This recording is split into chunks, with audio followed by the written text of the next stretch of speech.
Hi, my name is Ben Dinnery from Premier Injuries. On Friday, Rafa Benitez confirmed that defender Florian Lejeune was heading back to Tyneside after completing his first phase of rehab. The Newcastle defender has spent the last 8 weeks in Rome following his recovery from reconstructive knee surgery. And to tell us all about that recovery process, I'll pass you across to Johnny Wilson. Hi guys, hope you're all well. Thanks for the introduction, Ben, really appreciate it. So Florian Lejeune, 27-year-old French player for Newcastle United, injured his ACL on the 23rd of July in pre-season. Very common injury in football and can take anywhere between 6 months to 18 months to return to train and playing, and in some cases it can be catastrophic. So players, it can be career ending for players.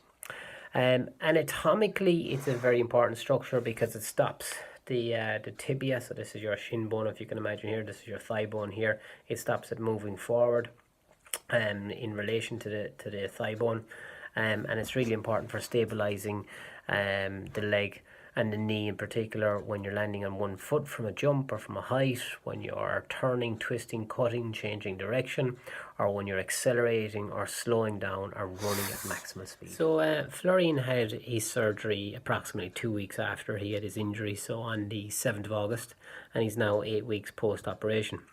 And Rafa Benitez has great confidence in the surgeon that did his operation. The surgeon was a guy called Mariana, and he operated on Insigne when Benitez was at Napoli, and obviously on Rolando Aarons when at Newcastle, and both these guys returned to training and playing very quickly, so in an accelerated time frame between 4 and 6 months. So you can imagine what expectations Rafa Benitez will have on the player now, given his experience working with this surgeon and the time frames that those players got back to training. So as Ben was saying, there's a lot of hype around Florian at the moment, saying that he's going to make an early return to training and playing, possibly within a time frame of between 4 to 6 months. So it's likely that he's going to follow an accelerated return to play protocol or rehabilitation program following ACL surgery. Now, for this to happen, what usually happens is that the rehab is task-based rather than time-based. So what I mean by that, so rather than waiting 9 months or 12 months for the player to return to training or playing, we use the tasks. So as soon as the player is able to walk, he might be able to progress on to jogging. As soon as he's able to progress from jogging, he might go on to high-speed running, change of direction. As soon as he can land on 2 feet, they might progress him very quickly to landing on 1 foot. So it's led by the player. As soon as he achieves a task, he can move on to the next task, which might be a bit more challenging or more complex.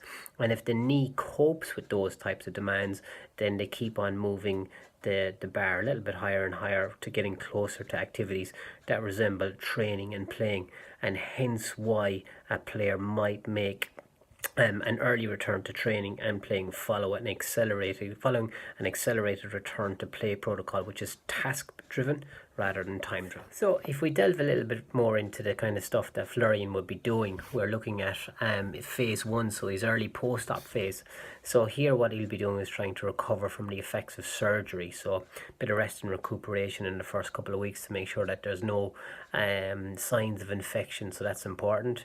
We'll be looking to get back full range of motion within the leg so that he can bend it fully and that he can straighten it fully. So straightening fully is probably a little bit more important at this stage. He probably won't be able to bend it fully for a good 12 weeks at least, possibly. We'll be looking at the muscles in his thigh, so his hamstrings and his quads, they activate properly so that there's no lag, so that the knee responds well and is in control.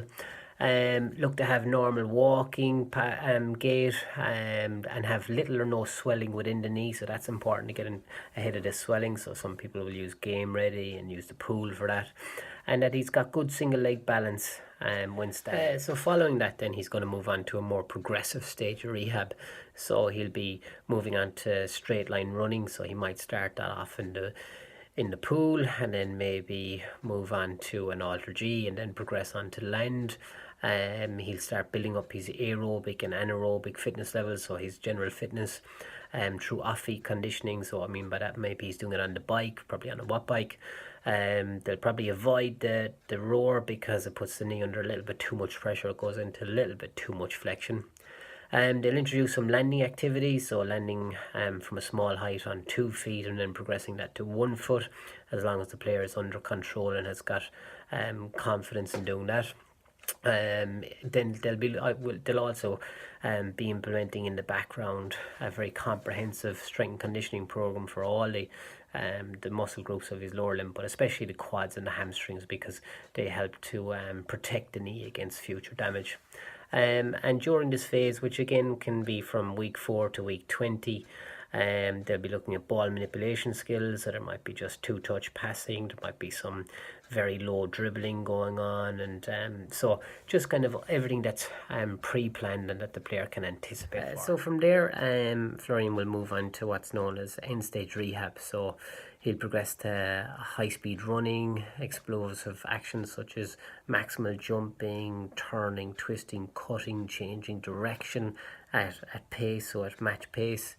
The drills will become more reactive and chaotic, and he won't be able to plan for it, so he'll have to react to it, such as 1v1s, 2v2s. The landing challenges will increase, so he might have to land on a single leg with a bit of a push or from a bigger height. He's got to have excellent single leg control here as well, because that's important when you're recovering from an ACL injury. The knee will have to show no signs of effusion, and an effusion is what we call swelling within a joint, so within the knee. So as long as the knee isn't effusing or swelling up, then it's showing that it's coping with those demands. And then he might go in as a floater into training, so he might wear a special coloured bib where nobody's allowed to tackle him.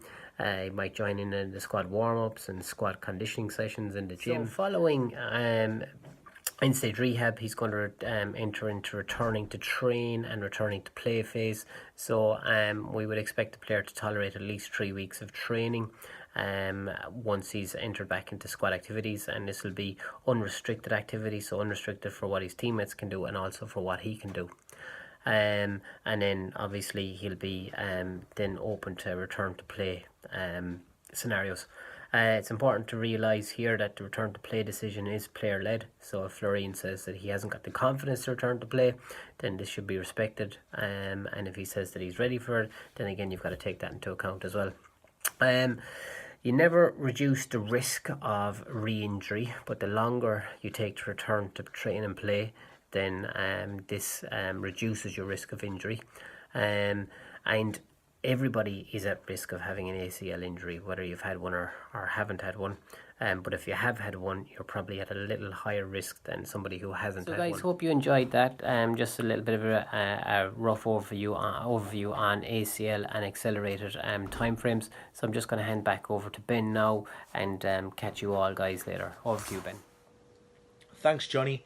Excellent insight as always. So just to recap, players can take typically between 6 and 18 months to recover from this type of injury. However, as is the case with Florian, what we're looking at is accelerated return to play protocol.